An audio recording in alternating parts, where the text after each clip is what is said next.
게임단입니다.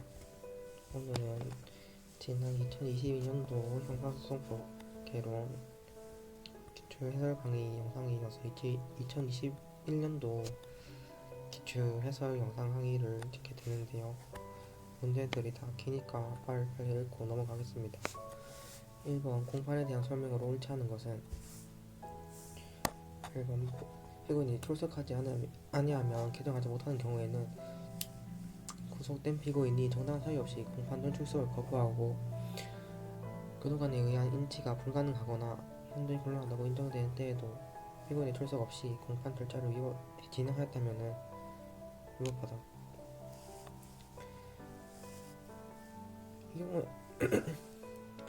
이 경우에도 출석 없이 공판 절차를 진행하였다면 위법한 게 아니죠.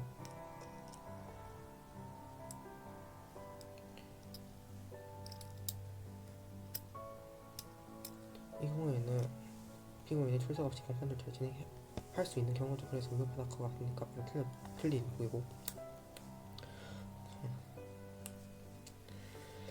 항소심 공판기일의 증거 조사가 종료되자 변호인이 피고인을 신문하겠다는 의사를 표시하였으나 재판장이 일체 피고인 신문을 불허하고 변호인에게 주장할 내용을 변론 요지서로 제출할 것을 명령하면서 변론을 종결한 것은 위법하죠. 변호인이 피고인을 신문하겠다는 의사를 표시했는데 재판장이 이 의견을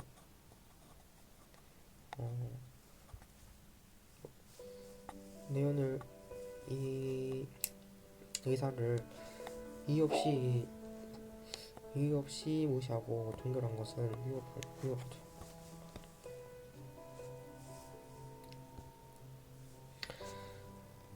검사가 공판기일의 통지를 2회 이상 받고 출석하지 아니하거나 판결만 선고할 때에는 검사의 출석 없이 개정할 수 있다. 2회 이상 출석하거나 판결만 선고할 때 이때는 검사의 출석 없이 개정할 수 있죠.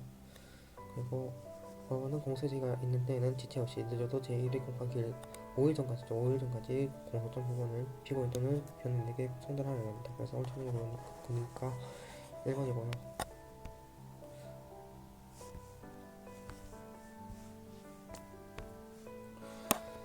대한민국 헌법에서 형사 절차와 관련하여 명시적으로 규정하고 있는 것을 모두 고르면 누구든지 체포 또는 구속을 당할 때는 촉구의 심사를 법원에 청구할 권리를 가진다. 촉구심 청구권, 이거는 헌법에 돼 있는 거고, 적법한 절차를 따르지 아니하고 수집한 증거는 증거를 할 수 없다. 적법 절차에 대한 증거물은 헌법에 명시적으로 규정하고 있지는 않죠. 그래서 니은은 틀렸고, 형사피의자 또는 형사피고인으로서 구금되던 자가 법률이 정하는 불기소 처벌을 받거나 무죄 판결을 받은 때에는 법률이 정하는 바에 의해서 국가에 정당한 보상을 청구할 수 있다. 형사보상에 대한 거는 헌법에 돼 있죠. 그래서 이제 그것도 맞고, 피고인 자백이 공개, 협박, 구속에 부당한 장기화 또는 기망, 기타의 방법에 의하여 자유로 진술된 것이 아니라고 인정될 때 또는 정신적 분열이 있어서 피고인의 자백이 그에게 불리한 유의를 증거할 때는 이를 유죄로 삼거나 이를 이유로 처벌할 수 없다.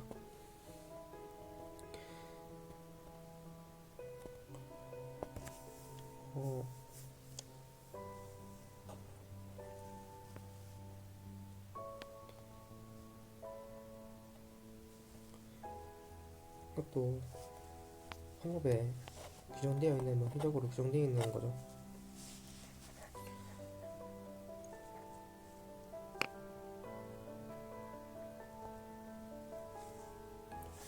영장에 의한 체포, 기각체포 또는 현행범인의 체포에 따라 체포된 피의자에 대하여 구속 영장을 청구받은 판사는 지체 없이 피의자를 신문해야 합니다. 신문하는 거는 헌법에 규정된 게 아니니까 미음도 틀렸죠. 그래서 기획되길 리을이 맞고요.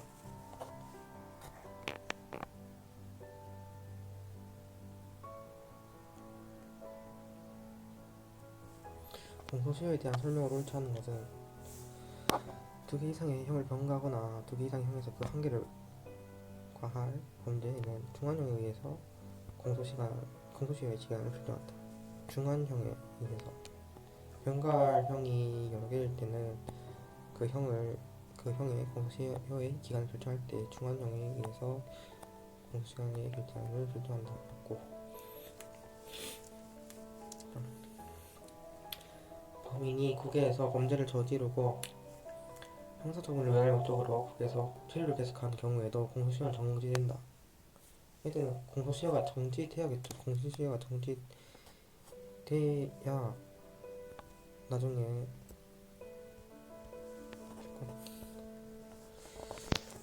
얘는 정지되어야 공소시효가 더 길어지죠. 이게 고의적인 목적으로 국외에 있으니까 공소시효가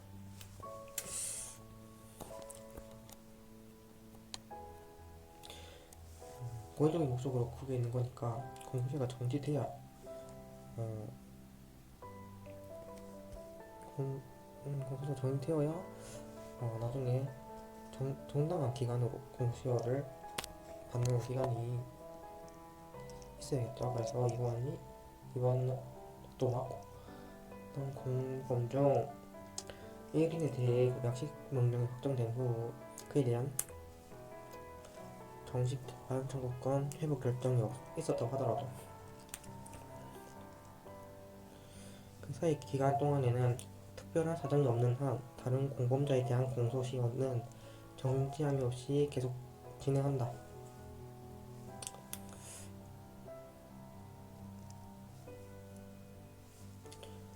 공범 중 1인에 대해 약식명령이 확정된 후 그에 대해서 정식 재판 청구권 회복 결정이 있었는데 그거는 그 공범 1인에 대해서만 해당되고 다른 공범자에 대해서는 진행 없이 계속 진행되어야겠죠. 그래서 3번도 맞고 공소 제기 후 공소장이 변경된 후 경우 변경된 공소사실에 대한 공소시효 완성 여부는 공소장 변경 시점을 기준으로 판단하여야 한다. 공소장 변경 시점이 아니라 원래 공소 제기가 있었던 그 시점으로 판단해야 되겠죠. 그래서 4번 틀렸습니다. 소송 주체에 대한 설명을 옳지 않은 것은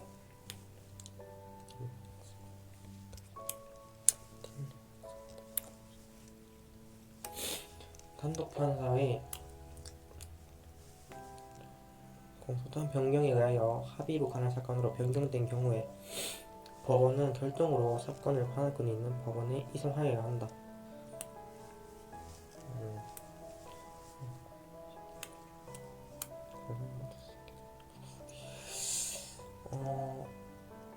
공소장 변경에 의해서 합의로 관할 사건으로 변경된 경우에는 결정으로 그 관할권이 있는 법원으로 합의가 관할 사건으로 합의로 이송해야겠죠. 그래서 1번도 맞고 변호인의 선임은 신급마다 변호인과 연면 날이나 서면으로 제출하여야 하며 공소제기 전에 변호사 선임은 1심, 제1심에도 그 효력이 있다. 당연히 맞는 말이고 검사는 부패 범죄, 경제 범죄, 공직적 범죄, 선거 범죄, 방위사업 범죄, 다형 참사 등 검사의 수사 개시 범죄 범위에 관한 규정이 정하는 중요 범죄, 경찰 공무원이 범한 범죄에 대하여 수사를 개시할 수 있다. 이것도 맞는 말이죠. 그냥 문장을 그대로 가져온 거죠. 관이자 불벌자의 피해자는 피의자나 피고인 및 그들의 변호인에게 자신을 대리하여 수사기관이나 법원에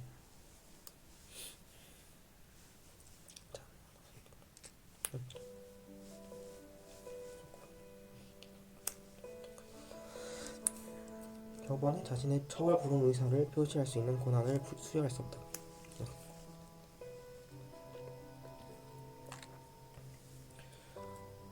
변호사에게 자신을 대리하여 처벌 불응 의사를 표시할 수 없다고 했죠. 이것은 그렇고 피의자 또는 피고인의 명시한 의사에 반하지 않는 범위에서 변호인에게 자신을 대리해서 자신의 처벌 불응 의사를 표시할 수 있는 권한을 수여할 수 있겠죠. 자신의 명시한 의사에 반하지 않는 범위 안에서는 수여할 수 있기 때문에 그냥 수여할 수 없다 이렇게 적으면 틀린.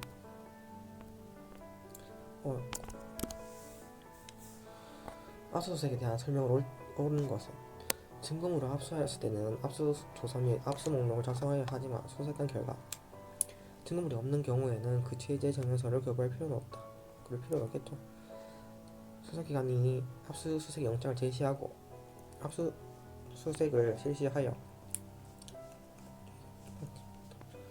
압수수색을 실시하여 그 집행을 종료하였다 하더라도 영장의 유효기간이 남아있다면 아직 그 영장의 효력이 상실되지 않았으므로 동일한 장소에 대하여 다시 압수수색할 수 있다. 맞아. 1번 다시 볼게요. 수색한 증거물이 없는 경우에는 그 취지의 증명서를 교부할 필요는 없다고 했는데 교부를 해야겠죠. 교부를 그래도 해야겠죠. 이거는 필요적 규정이죠. 필요적 규정. 하여야 한다죠. 그래서 필요 없다고 하니까 틀린 거고. 이번 보기에서 그 압수수색을 실시해서 그 집행을 종료했는데 그 영장의 유효기간이 남아있다면은 그 영장으로 다시 압수수색할 수 있다고 했는데 집행을 종료한 상태에서 다시 수색을 하려면은 다시 또 새로운 영장을 발부받아야지 그 이전에 집행이 종료된 그 영장으로 인해서 다시 그 동일한 장소를 압수수색할 수 있다. 이렇게 하면 틀린 보기 되겠죠. 그래서 이번도 틀렸고.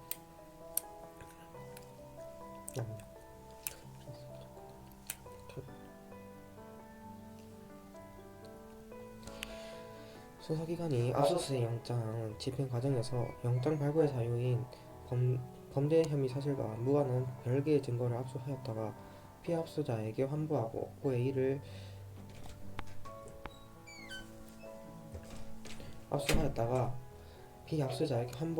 이를 다시 이미 제출받아 압수한 경우 검사가 위 압수물 제출의 임의성을 합리적 의심을 배제할 수 있을 정도로 증명하여 임의성이 인정된다며 이를 유죄 인정의 증거로 사용할 수 있다.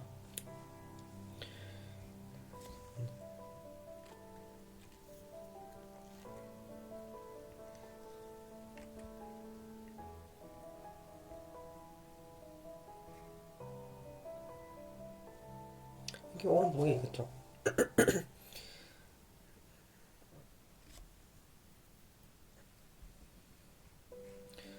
검사가 이 다시 제출받은 증거를 합리적인 의심을 배제할 수 정도로 증거 대물을 증명했으면은 그래서 임의성이 인정된다면은 유죄 인정의 증거를 할 수 있겠죠.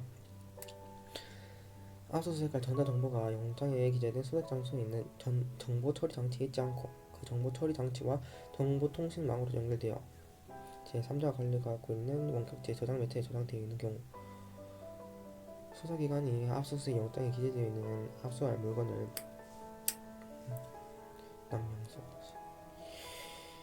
적법한 절차와 집행 방법에 따라 수색 장소의 정보 처리 장치를 이용하여 원격제 저장 매체에 접속하였다 하더라도 이와 같은 압수수색은 형사소송법에 위반된다. 적법한 절차와 집행 방법에 따라 원격제 저장 매체에 접속하였다면은 이게 위반되는 경우는 아닙니다. 그래서 위반됐다고 하니까 틀린 보이고요. 전문 증거 능력에 대한 설명을 옳지 않은 것은 형사소송법 제312조 제4항에서 적법한 절차와 방식에 따라 작성한다는 것은 형사소송법이 피고인이 아닌 사람의 진술에 대한 조서 작성 과정에서 지켜야 한다고 정한 여러 절차를 준수하고 조서의 작성 방식에도 어긋나지 않아야 한다는 것을 의미한다. 맞고요. 형사소송법 제313조에 따르면 피고인이 작성한 진술서는 공판 좀비나 공판 기일에서의 피고인의 진술에 의하여 그 성립의 진정함이 증명된 때에만 증거를 할 수 있고 피고인이 그 성립의 진정을 부인한 경우에는 증거로 할 수 있는 방법은 없다.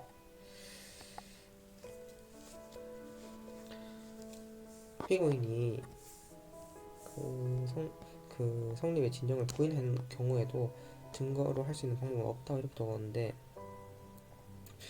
증거가 과학적인 그런 과학적인 증거인 경우에는 그 성립의 진정함이 되게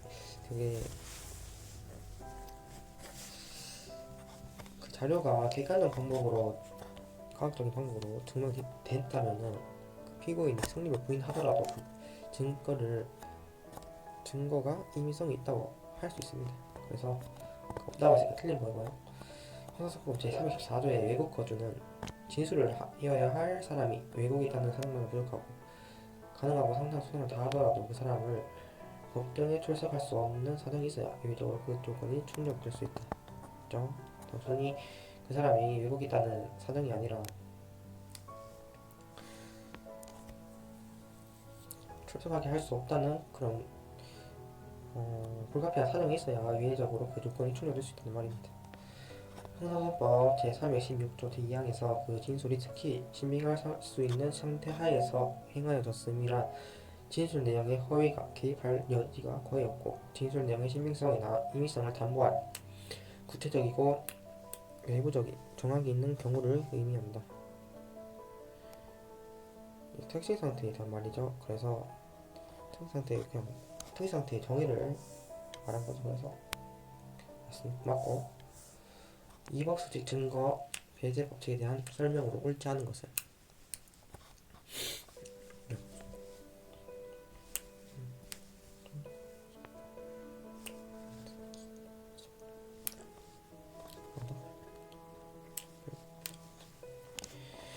사인이 위법하게 수집한 증거에 대해서는 효과적인 형사소출 및 형사소송에서의 진실 발견 내용을 보니까 개인의 인격적 이익 등의 호익을 비교 형량하여 그의 허용 여부를 결정하여야 한다.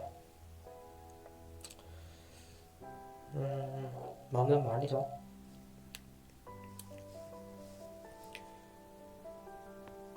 사인이 위법하게 수집한 증거라고 무조건 증거가 되거나 무조건 증거가 안 된다고 할 수는 없는데 그것이 진실 발견이라는 공익과 개인적인 인격적 이익 등의 고익을 비교 형량해서 그가 허용 여부를 결정하는데 이렇게 말하고 있는 거죠. 그래서 맞고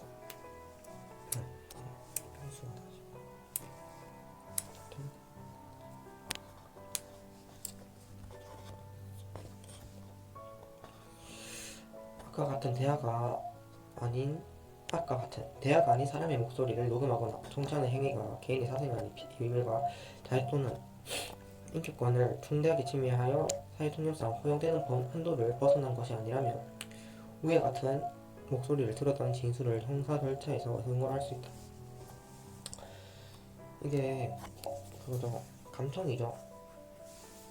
이게 감청에서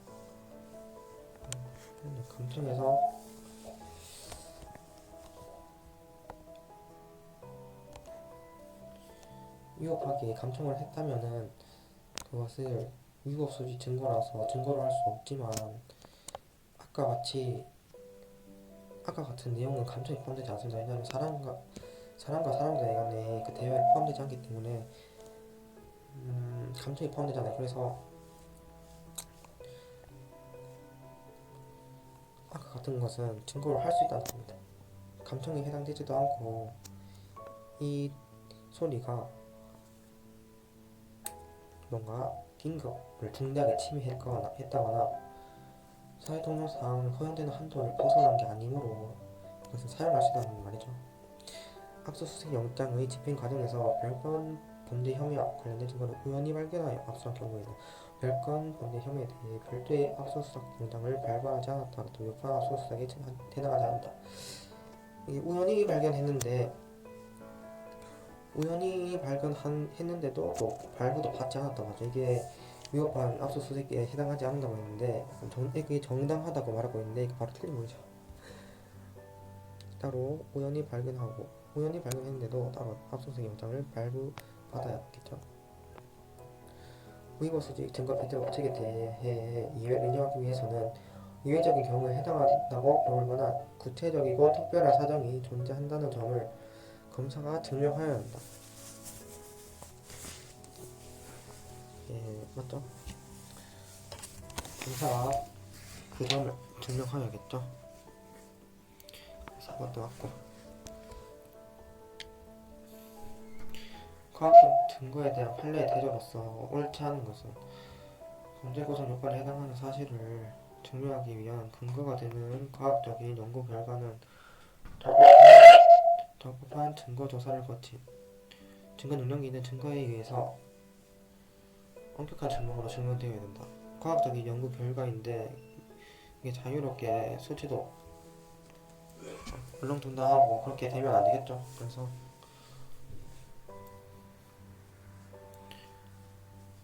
엄격한 증명으로 증명되는 게 맞고, 유전자 검사나 혈액형 검사 등 과학적 증거 방법은 그 전제로 하는 사실이 모두 진실이 입증되고 그 추론의 방법이 과학적으로 정당하여 오류의 가능성이 전무하거나 무시할 정도로 확실한 것으로 인정되는 경우에는 법관이 사실 인정을 함에 있어서 상당한 정도로 구속력을 가진다.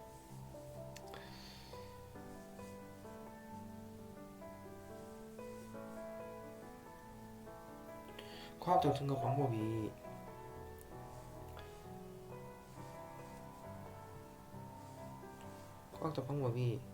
이게 전부 다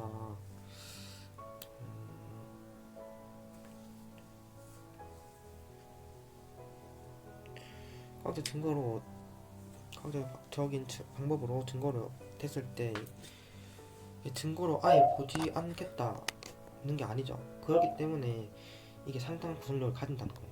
그래서 이번이 맞는 폭이고 이것도 맞는 폭이고, 전문 감정인이 공인된 표준 검사 기법으로 분석한 후에 법원에 제출한 과학적 증거는 모든 과정에서 신뢰의 동일성이 인정되고 인위적인 조작 훼손 첨가가 없었음이 담보되었다면 과학 단계에서 신뢰에 대한 정확한 인계 절차를 확인할 수 있는 기록이 유지되었다 하더라도 정의 인정에 있어서 상당한 정도로 인계 절차를 확인할 수 있는 기록이 유지되지 않았다 하더라도 사실 인정이 있어서 상당한 정도로 구속력을 가진다. 이게 실효에 대한 정확한 인계 절차를 확인할 수 있는 기록이 유지되었을 경우에 상당한 정도로 구속력을 가지지, 이 절차 단계에서 확인할 수 있는 기록이 유지되지 않았는데도 그것이 증거가 아예 될 수 없다 이렇게 말할 수 없는 겁니다. 그래서 증거가 될 수 있다고 말할 수는 없기 때문에 상당한 구속력을 가질 수 없습니다. 그래서 3번이 틀렸고요. 컴퓨터 디스켓에 들어있는 문건이 증거로 사용되는 경우에는 그 컴퓨터 디스켓은 그 기재의 메타가 다를 실질에 있어서는 피고인 또는 그 피고인 아닌 자의 진술을 기재한 서류와 크게 다를 바 없고, 압수 후에 보관 및 출력 과정에 조작의 가능성이 있으며 기본적으로 반대 신문의 기회가 보장되지 않은 점 등을 비추어 그 기재 내용의 진실성에 관하여는 전부 법칙이 적용된다.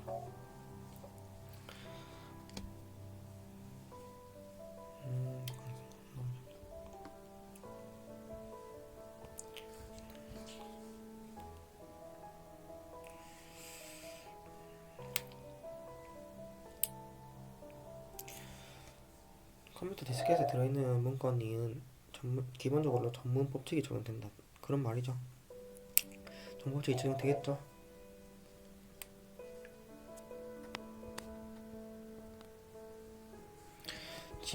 증인신문에 대한 설명으로 옳지 않은 것은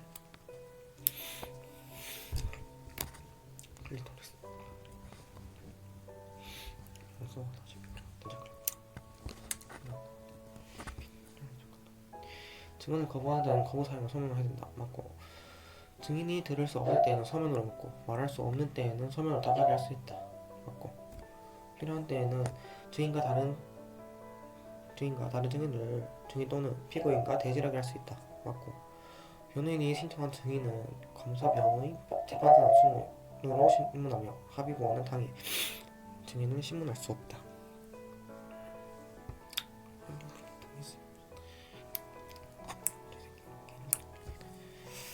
합의보호는 당해 신문할 수 없다고 했는데 신문할 수 있으므로 틀림목이고, 불이익 변경 금지원 불변금에 대한 설명을 옳지 않은 것은 피고인은 항상 제1심 법원이 소송 비용을 부담을 명하는 재판을 하지 않았음에도 항소심 법원이 제1심의 소송 비용에 관하여 피고인에게 부담하도록 제발하였다면 불변금에 위배된다. 그래서 불이익이 소송 비용에 해당되냐 안 되냐, 그래서 위배되냐 안 되냐, 그게 문제인데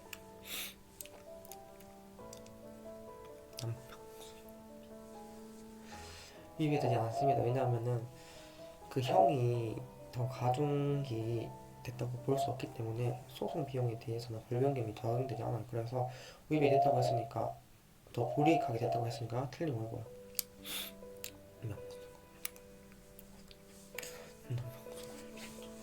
경합과 관계에 있는 수개의 공개 사실을 유죄로 인정하여 한 개의 성은 형을 선과 불가분의 확정 판결에서 그중 일부의 범죄 사실을 들이며 재심 청구에 이유가 있는 것으로 인정되었으나 그 판결 전부에 대하여 재심 개시 결정을 한 경우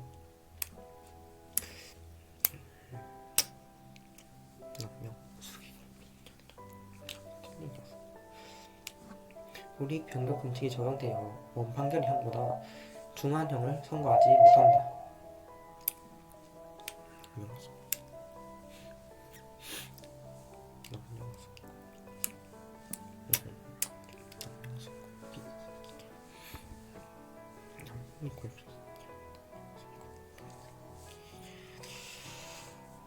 그러니까 일부의 범죄 사실에 대해서 재심 청구가 있는 것으로 인정되는데,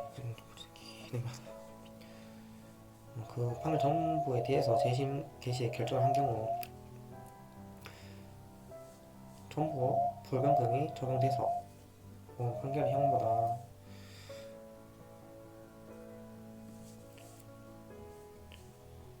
중한형을 선고하지 못한다는 거죠. 피고인이 항소심 선고 이전에 19세에 도달하여 제1심에서 선고한 부정기형을 파기하고 정기형을 선고함에 있어 불변금 위반 여부를 판단 기준은 부정기형의 장기와 단기형의 중간형이 되어야 한다. 부정기형의 장기와 단기형의 중간형이 되어야 되죠. 그래서 맞고, 벌금형 환유 유지 기간이 남용석 있다. 징역형의 기간을 초과한다고 하더라도 클리토리스 벌금형이 징역형보다 경한형이라고 봐야 한다. 벌금형이 더 환영했을 때 더 중하더라도 형 자체는 벌금형이 징역형보다 더 경한형이라고 보아야 한다는 거죠. 그래서 결국 틀린 건 1번이고,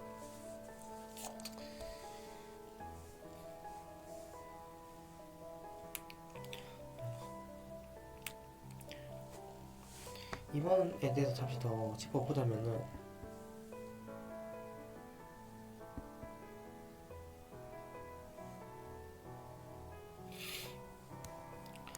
이게 불변금이 적용될 때 전체에 대해서 적용되는 거라 가지고 일부에 대해서 넘어갔다고 했지만 그 판결 전부에 대해서 재심의 결정을 했다고 했으니까 그 전체에 대해서 불변금이 적용되는 겁니다. 그래서 그 점 좀 유의하시고, 다음 일단 10번까지 풀어봤는데요. 그 다음에는 11번부터 25번까지 해설로 다시 오겠습니다. 그럼 이만.